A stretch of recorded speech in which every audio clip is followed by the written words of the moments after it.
Welcome to the English Watch.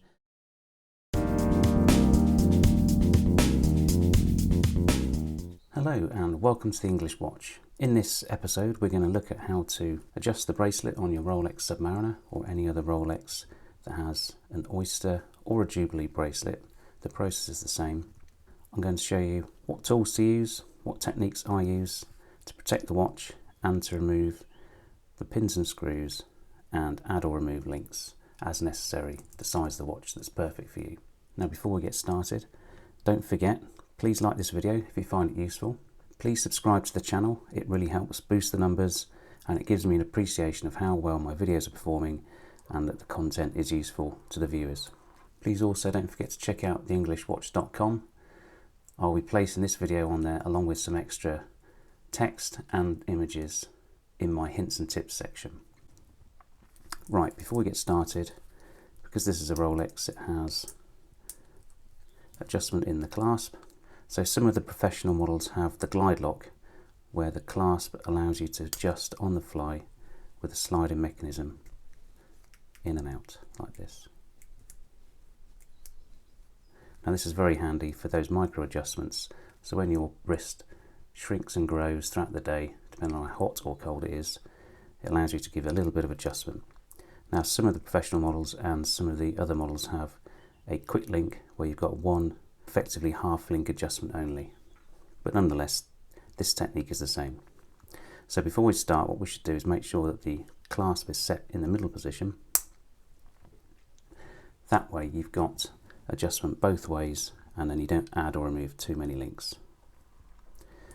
The other important thing to note is you want to get the bracelet as parallel as you can. This one is just a bit off, you can never get it perfect, but normally you'd have more links on the 12 o'clock side than you would on the 6 o'clock side.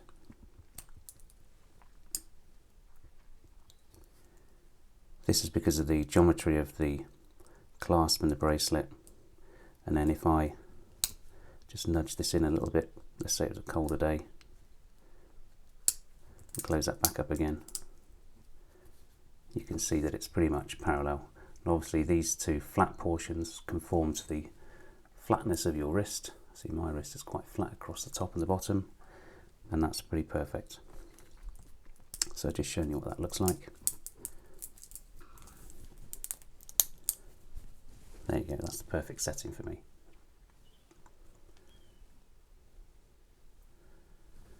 Okay, so my wrist is 6 3/4 inches. When I had the watch sized for me in the dealer, they took out 3 links. So that should give you a good starting point. Right, let's get into the main video.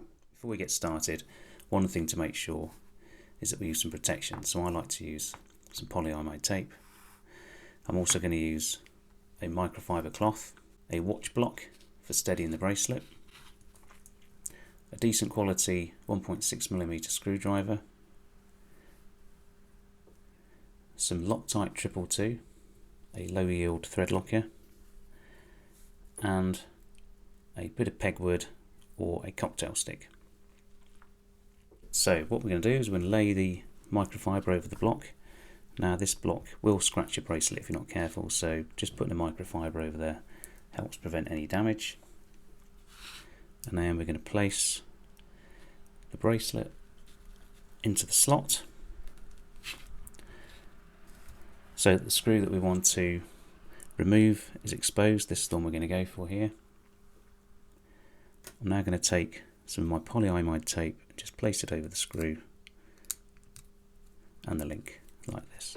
This is the screw we're going to go for, and it's covered in tape, so I can't damage either the surface of the link and I'll minimise any damage to the screw. Now I've yet to do one of these where there's no damage to the screw head, but even so, let's just be as careful as we can. So we're just going to break into the slot of the screw there with a screwdriver, and then very carefully apply anti-clockwise. There we go, it's just started to move. Now if you find there's too much resistance, just stop, because what will happen is you'll apply too much pressure the screwdriver will jump and you'll either scratch the bracelet or you'll burn the head of the screw. So again, if you're not sure, go and see your local dealer. I'm sure they'll be able to do it for you. But what I found is they're as likely to scratch it or damage it as you are. So if you've got the confidence and you've got the tools, give it a go yourself. Okay, so to remove the block, you can now see that the screw head is protruding. So we've broken that bit of tape off there. So what I'm going to do now is just remove the tape, and now you can see the screw head just poking out. So what we're going to do is just pull that straight through. There we are. So you can see the threaded end. And then these two parts, they just come away. So if you were going to increase the size of your bracelet, you'd stick one of your spare links between these two. If you want to reduce it, you'd take another screw out and you remove this link completely. But what I'm going to do is I'm just going to put it back together again. So I'm just going to put these two, slide them together. Now this is a very tight fit, very well made, very high tolerances. And then let's take our pin, and then we're just going to drop it in. Again, careful not to touch the polished sides, like that. Now what I want to do is just give it a couple of turns with the screwdriver, very carefully, just to start it.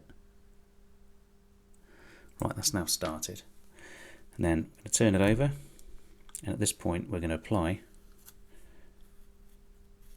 our thread locker, which I put on this bit of tape here. So let's get a little bit on this bit of wood and just drop it in the hole.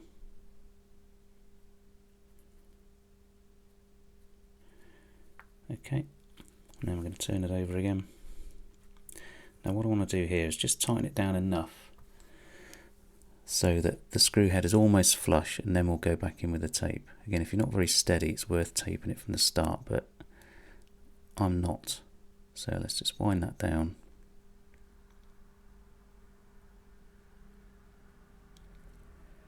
And actually, we're almost there. That's pretty much flush, so it just needs to tighten just the tiniest bit. So I'm going to put the tape over it again, like that. And then again, break the tape using the screwdriver, and then give it the tiny little tug on the screwdriver, and then that's done. So you can see there's hardly any. Let's zoom in.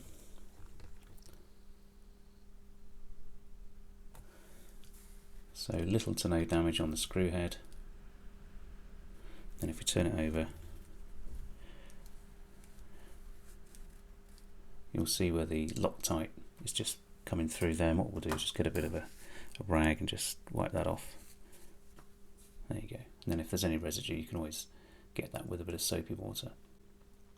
So what we'll do is we'll just leave that now to go off. Well, I hope you agree that wasn't too arduous. We had good tools and we had a steady hand, and most of all, we used our protection. So this polyimide tape I find is invaluable, not only for adding and removing links, but also if you're going to remove your bracelet, which I haven't done on my Rolex, to be honest. I've done it on my Tudor and my Omegas, but put a bit of tape over here. This will protect the lugs. I'll put a link in the description at the end of the video. You can go in there and click that if you wish, or you can get it from other sources also. Anyway, please like the video if you found it useful. Please subscribe to my channel, it really helps me, and leave any comments afterwards. This has been The English Watch. Take care, and I'll see you soon. Goodbye now.